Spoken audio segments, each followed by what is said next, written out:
Hi everyone, welcome to the Quipster Film Review Podcast. My name is Vince Leo, I am the film critic for the website Quipster.net. If you like the review that you're about to hear, I do encourage you to check out my website where you can find over 3,800 of my film reviews in written form, and you can read them anytime. Quipster.net is where to go, QWIPSTER.net.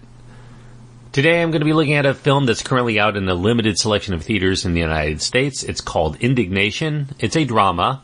It's R-rated because of sexual content and some language, and it runs an hour and 50 minutes. Logan Lerman is the star. Sarah Gadon, Tracy Letts, Linda Eman, and David Burstein fill out the supporting roles. James Schamus is the director, and he also writes the screenplay, and it's based on a novel by Philip Roth. The story is set in 1951, and Logan Lerman is playing the main character, Marcus Messner. Marcus is an incoming Jewish college transfer at Ohio's small but prestigious Winesberg College, and this is during a time when many of his friends are fighting and dying in the Korean War. Marcus has to overcome the influence of his overprotective parents from his hometown of Newark, New Jersey, as well as the powers that be at the school in order to try to be what he wants to be, which is his own person, to have his own beliefs and his own sense of autonomy that he's never been given before throughout his life. He's a very sheltered young man, but things start to shake up a little bit for him when he starts dating a non-conformist classmate named Olivia Hutton, played by Sarah Gadon. Olivia has her struggles with her own sanity that has been a challenge throughout her life, but yet Marcus can't help but be drawn to Olivia for being completely different and unattached to many of the things that he feels are tying him down, spiritually, emotionally, and intellectually. It soon becomes a trying time for Marcus at his new school. He has sexual confusion that's brought on by Olivia. He has very loud and intrusive roommates in a very small dorm room. His parents are still trying to control him on a day-to-day basis. And there's also Dean Hawes Caudwell, who's played by Tracy Letts. He's the school administrator, and he doesn't really take kindly to Marcus's inability to assimilate properly to the environment of the conservative school. Indignation ensues after that.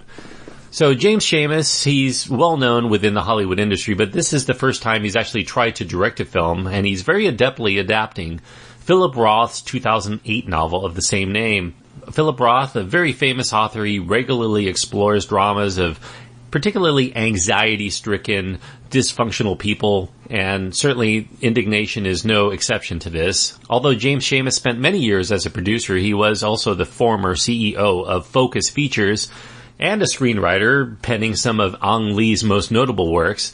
This is Schamus's first time at the helm, and he shows that he does have a talent for putting together a very well-crafted, compelling film as a director as well, even the first time out of the gate. He's shooting here on a modest budget, but he gets the best out of this period piece in terms of having a quality cast of actors. They're not really big box office draws, but they're very good in their respective roles.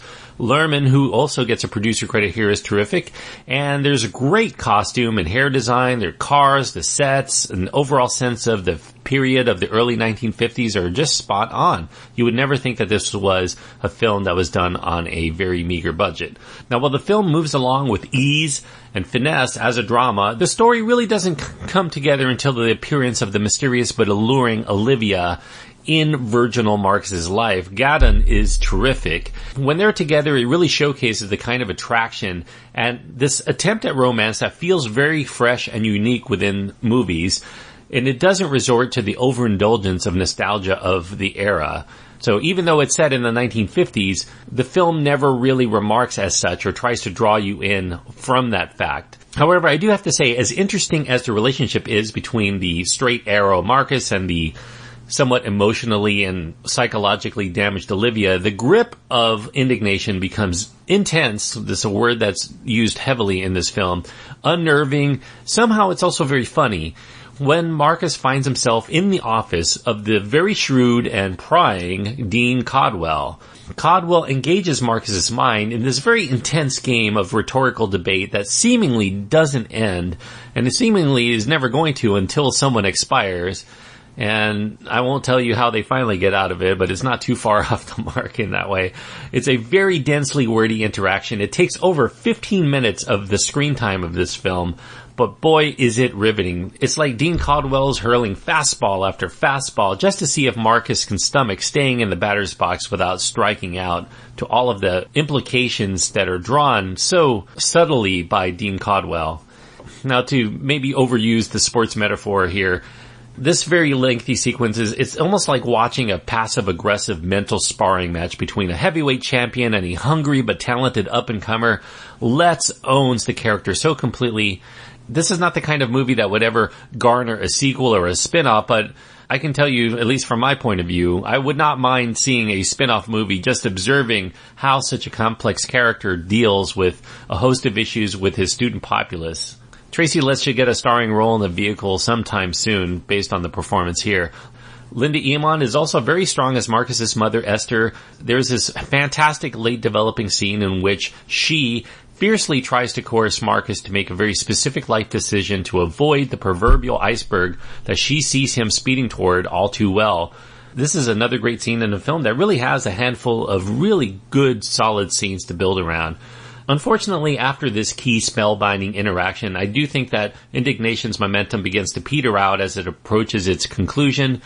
An anguished Marcus tries to search for his soul on what to do next in life at this point. He has another meeting with Dean Caudwell. I don't think that the film really sets up a way to rationally understand why he's doing that he would voluntarily seek out this Dean that really makes his life kind of miserable. There's this deflating final few shots. I won't go into what it is because that would be a spoiler, but Seamus really tries to tie up the story in the means that I don't think that is quite well earned.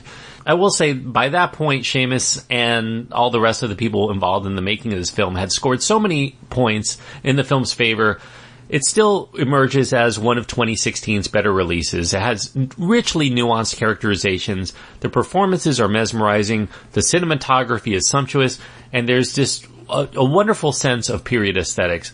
This is an absorbing and downbeat coming-of-age melodrama that is well worth seeking out. 3.5 stars out of 4 is going to Indignation, and 3.5 stars on my scale means that I think that this is a solid movie, a good movie, and if this at all sounds like something that would appeal to you, I highly encourage you to seek it out if it's actually playing in your town. Thanks everyone for listening. I hope that you enjoyed this review. Don't forget, go to my website. You can find my contact information there as well as links to my Twitter feed and Facebook page. Quipster.net is where to go. QWIPSTER.net.